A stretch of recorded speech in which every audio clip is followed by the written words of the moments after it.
જો ચોર તમારા બેગ કે પર્સનો પટ્ટો પકડવાની કોશિશ કરે તો ઝડપથી તમારા બેગ કે પર્સનો પટ્ટો પકડીને નીચે બેસી જાઓ. હા, પણ એક વસ્તુની નોંધ ખાસ લેવી, તમારી બેગને એક બાજુના ખભા ઉપર ન રાખતા ક્રોસમાં આ રીતે જો લટકાવવામાં આવે તો બેગને ખેંચવાનો કોઈ પ્રશ્ન જ ઉભો નહીં થાય. હા, એવું પણ બની શકે કે એ ચોર ચાલુ વાહને આવીને તમારા પર્સનો કે તમારા બેગનો પટ્ટો ખેંચવાની કોશિશ કરે. આ સેમ પ્રયોગ કરવાથી એ ચોર જમીન પર નીચે પછડાઈ જશે. ચીલ ઝડપ કરનારા લૂંટારુઓને રોકવા એ મહિલાઓના પોતાના જ હાથમાં છે અને જરૂરી પણ છે.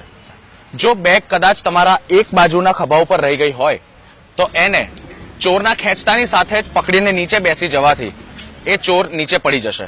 વડોદરા શહેરમાં પર્સ, બેગ વગેરે અમુક ગુનેગાર ગમે તે જગ્યાઓમાં બહેનો અને પુરુષો પાસે ખીચીને ભાગી જતા હોય એવા અટકાવવા માટે આ ફિલ્મ બનાવી છે અને તાત્કાલિક મોટી અવાજ કરવાથી પણ આજુબાજુના માણસો આપને મદદમાં આવી શકશે.